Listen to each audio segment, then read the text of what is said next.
இங்கே பாருங்கள் நண்பர்களே, இது வந்து பச்சை மண். இந்த புள்ளைய வந்து பாடாப்படுத்தி கொடுமைப்படுத்தி காலைல 5 மணிக்குங்கிறேன், சாயந்தரம் 5 மணிக்கு ஒரு டீ கூட குடிக்காமல் இன்னும் மணி இப்போ 7 7:30 ஆயிடுச்சு. கொடுமைப்படுத்தியிருக்குது. என்ன நடந்துச்சு கொடுமை, என்ன பிரச்சனை, இந்த பஞ்சாயத்தை தீர்க்கறதுக்காக அக்கா வந்திருக்காங்க. இந்த தம்பி நான் வந்திருக்கேன். இது பாப்பாவோட சித்தப்பானா. என்ன பிரச்சனை ஏதுன்னு இன்னைக்கு முடிவு தெரிஞ்சு தான் நாங்கள் இங்கேருந்து போகிறது. பவிமா, போய் உங்கள் அம்மா கூட்டி வா. உங்கள் அம்மா தானே உன்னை திட்டினது. கூட்டி வா கேட்டுருவோம் இன்னைக்கு. அக்கா 2 சேர் எடுத்துகிட்டு வந்து உட்காந்துக்கக்கா. குற்றவாளி குண்டில் ஏற்றிடுவோம் இன்னைக்கு. அங்கிட்டு மேடம் அங்கிட்டு ஒரு மீட்டிங் நடந்துக்கிட்டு இருக்குது. இந்த வர்றாங்க இவங்க தான். எல்லாருக்கும் சட்டம் போட்டுட்டு அங்கே போகிறது இங்கே போகிறது, பிள்ளை அந்த வேலை பார்க்கல இந்த வேலை பார்க்கலன்னு பிள்ளைய கொடுமைப்படுத்துறது. வந்துடுறாங்க. இப்போ பேசிக்கிட்டு இருக்கிறாங்க. பேச்சுவார்த்தை முடியட்டும் விடுங்க, நம்ம பேச்சுவார்த்தையை ஆரம்பிச்சிருவோம். ஆமாம், பாப்பா எந்த வேலையும் பார்க்கலையா. பாப்பா வேலை பார்த்துச்சுன்னா இந்த கடைசிலேருந்து அந்த வயக்காடு இருக்கிற வரையும் கூட்டும் நண்பர்களே. காலைல ஒரு 6 மணிக்கு விளக்கமாறு எடுத்துச்சுன்னா போடுறதுக்கு 11 மணி ஆகிரும். ஆமாம், ஒரு மண் இருக்காது. இங்கே பாருங்கள், தரையில் ஏதாவது மண் இருக்கா, எல்லாம் அங்கே கிடக்குது. அந்த அந்த மேடு இருக்குது பாருங்களேன், அது இங்கேருந்து கிடந்த மண் தான். கூட்டி கொண்டு போய் தள்ளி பாருங்கள், மண் எவ்வளோ சேர்த்துருக்குது. தரை வந்து அப்படியே சிமெண்ட் தரை மாதிரி இருக்கணும். ஆமாம், இது இந்த சாணி கரைச்சி போட்ட தரையில் ஒரு மண் இருக்கக்கூடாது. இந்த மண்ணை கொண்டு போய் அங்கிட்டு விட்டுறணும். அங்கிட்டு கிடக்கிற மண்ணெண்ணெய் கொண்டு போய் அங்கிட்டு விட்டுறணும்.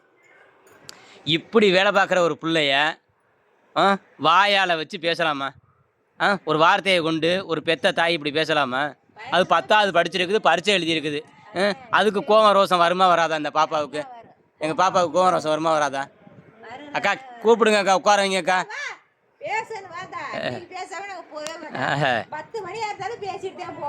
என்ன ஏதுன்னு இந்த பிரச்சனைக்கு முடிவு கட்டாமல் நாங்கள் போகிறதில்ல. என்ன பண்ணுச்சு? ஒரு டெய்லி ஒரு சோறு வடிக்கிறியா, ஒரு குழம்பு வைக்கிறதுயா, எல்லாம் பாப்பா வைக்குது, எல்லாம் செய்யுது. பேசுறதுக்கு மட்டும் வாய் எங்கேயும் தான் கொண்டுட்டு வரீங்கள நீங்கள். வக்கீல் மாதிரி இதில் வேற பேசுறது, வக்கீல் மாதிரி பேசுறது. ஆனால் சுற்று வட்டாரத்துக்கிட்ட எல்லாத்தையும் பேச்சு வாங்குறது. வீட்டில் இருக்கிற ஆள்கிட்ட மட்டும் வக்கீல் மாதிரி பேசுறது, டாக்டர் மாதிரி பேசுறது, இன்ஜினியர் மாதிரி பேசுறது.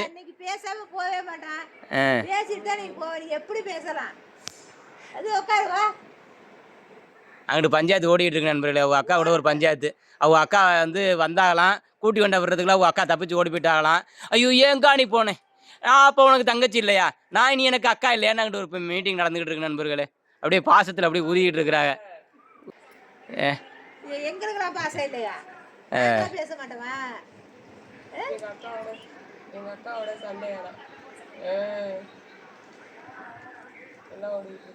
நான் மீட்டிங் முடியலை நண்பர்களே, சீக்கிரம் முடிஞ்சோன்னே இந்த பஞ்சாயத்துக்கு ஒரு முடிவு தெரியணும். தெரிஞ்சாதான் இன்னைக்கு மீட்டிங் வந்து இதாகும்.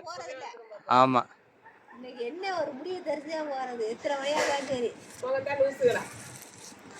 ஆமாம், மிகப்பெரிய அறிவாளி தான்.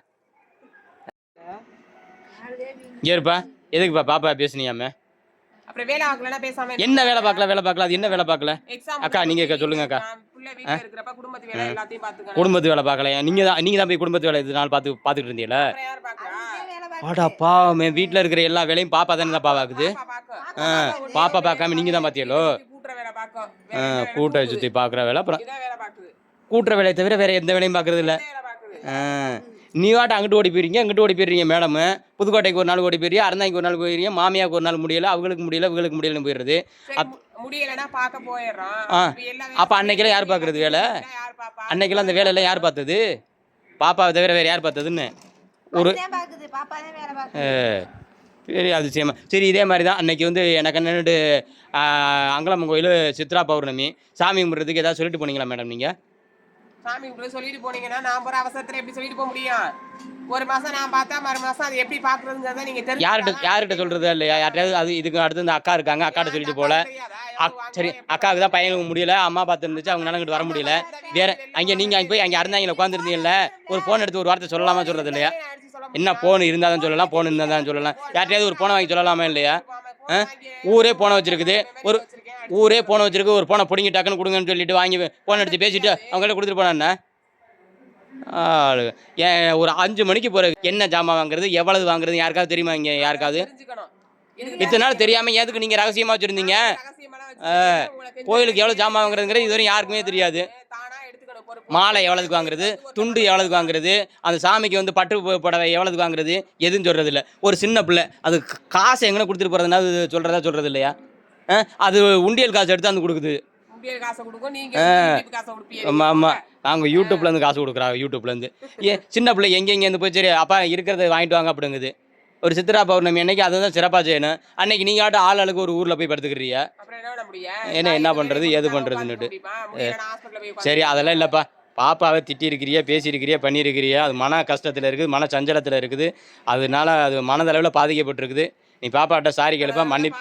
பாதிக்கப்பட்டிருந்தா பக்கத்துல உட்காந்துட்டு நீங்க ஆறுதல் சொல்லுங்க. நாங்கள் ஆறுதல் சொல்லுவோம். அது வந்து பேசினாலும் தப்பு பண்ண பிள்ளைய வந்து திட்டுனா இந்த திருவள்ளம் சொல்லுது, திருவள்ளம் சொல்லுது, அது வந்து பாப்பாவை நீ திட்டு பேசினதுக்காக சொல்லுதுப்பா. கிரிவலமே வந்தாலும் சரி நான் சொல்ல மாட்டேன். பாப்பாவை திட்டுனது தப்பு தப்பு தப்பு, சாரி கேளுப்பா. நான் இதோட பிள்ளைக்கு வந்து கண்டிஷன் பண்றதோ இல்ல அதை போய் ஏன் இப்படி செய்யாத அப்படின்னு ஒரு பிள்ளைகிட்ட வந்து அறிவுரை சொல்றதோ தப்பு கிடையாது. அதுக்கெல்லாம் மூஞ்சி தூக்கி வச்சுட்டு உட்காந்துருந்தா அதுக்கு போய் பிள்ளைகிட்ட மன்னிப்பு கேட்க முடியுமா? சரி இப்போ என்னம்மா அம்மா பவிமா, இதை நல்லதுக்கு தான் திட்டினேன், நன்மைக்கு தான் திட்டினேன்னு உங்கள் அம்மா சொல்லுது. இதை ஏற்றுக்கலாமா இல்லை வந்து மேல்முறையீடு பண்ணலாமா?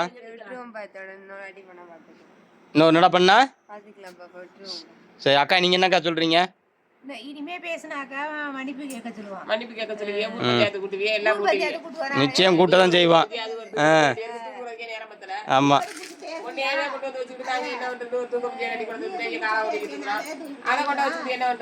யார் தூங்க முடிஞ்சு யார் தூங்க முடிஞ்சு? அக்கா தூங்க முடிஞ்சு, அக்கா விட்டு வேலை நீங்கள் போய் பார்த்தீங்களா? அக்காவை தூங்க முடிஞ்சுன்னு எதுக்குப்பா சொல்கிற? அக்கா தூங்க முடிஞ்சாம போகிற போக்கில் ஊரில் இருக்க எல்லாரும் தூங்க முடிஞ்சுன்னு சொல்கிறீங்களா? ஆமாம் சரி. இனிமே பாப்பாவை திட்டக்கூடாதுப்பா. பாப்பா வந்து ஒரு 10வது படிச்சிருக்கிற பிள்ளை, அதுக்கு கோவம் வரும், டக்குன்னு கோவம் வரும். அது நாளைக்கே தமிழ்நாட்டில் முதல் மார்க் கூட எடுக்கும். சட்டுன்னு கோவம் வந்துடும், பண்ணும் செய்யும். மார்க் நல்லா படிக்கிற பிள்ளைக்கு எப்போவுமே கோவம் வரும். சும்மா அரைக்குறை மார்க்கும் 350 மார்க் வாங்கின பிள்ளை உங்களுக்கே கோவம் வரும்போது அது 460 470 480 மார்க் வாங்குற பொண்ணு. ஆமாம் அதனால பாப்பாட்ட வந்து ஒரு சாரி கேட்டுக்கிறது நல்லது. சாரி கேட்டுக்கப்பா. சாரி பாப்பாவை திட்டின ஒரே காரணத்துக்காக சாரி கேளுங்க. என்னக்கா ஒரு நடை விட்டுலாமாக்கா? சரிங்க நண்பர்களே, சாப்பாடெல்லாம் வந்துருச்சு. எதை தெரியாமல் அறியாமல் தன்னுடைய பிள்ளையை பேசின ஒரே காரணத்துக்காக பாப்பாவே வந்து மன்னிச்சு விட்டுலாமாம்மா? பாப்பா மன்னிக்க சொல்லியிருக்குச்சு. அவங்க எங்கள் அம்மா தான் பரவாயில்ல, சரி விட்டுருங்க, போகுது. அடுத்த என்னடா ஏதாவது பஞ்சாயத்துன்னு வந்துச்சுன்னா கோர்ட்லேயே கேஸை போட்டு விட்டுறலாம் அப்படின்னு. அதனால இத்தோட இந்த வழக்கு முடியுது நண்பர்களே. இந்த வழக்கையத்தோடு நம்ம முடிச்சு வைக்கிறோம். எப்போ இனிமேல் இப்போ வந்து பெத்த பிள்ளைய போய் திட்டிகிட்டு பண்ணிக்கிட்டு செஞ்சுக்கிட்டு இருக்காதப்போ அப்புறம் அடிச்சு போட்டுரும். அப்படி அடிக்கிறதுக்கு கம்பு எடுத்து நானே கொடுப்பேன். ஆமாம், என்னைய சுட்டுப்புள்ள இந்த வேலை இப்போ என்ன வேலை பார்க்குறாங்க? சும்மா இருப்பா, ஊரில் ஏதாவது ஒரு பிரச்சனை பஞ்சாயத்துன்னு நாங்கள் தான் முதல்ல நினைப்போம்.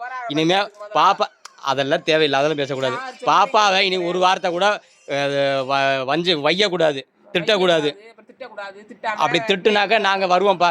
அம்மா சிட்டுப்பிள்ளையிலேருந்து வந்து கேள்வி கேட்போம்ப்பா. எல்லா சொந்தக்காரங்க எல்லாரும் கூட்டி வந்துடுவோம், பார்த்துக்கோங்க. சரி நண்பர்களே, சாப்பாடு என்கிட்ட வந்து தோசை காஞ்சிக்கிட்டு இருக்கு. பாப்பா சாப்பிட போகுது. கோவம் தீர்ந்து பாப்பா நீ சாப்பிட்ற, இந்த பஞ்சாயத்து முடியுதுன்னா நீ சாப்பிட்டீங்கன்னா பஞ்சாயத்து முடியுதுன்னு அர்த்தம். சரி சாப்பிடு.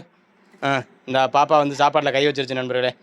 5 மணிலேருந்து பச்சை தண்ணி குடிக்காமல் இருந்துச்சு, இப்போ தோசைவே சாப்பிட போகுது. அதனால் இந்த பஞ்சாயத்தோட முடியுது நண்பர்களே. முடியுது.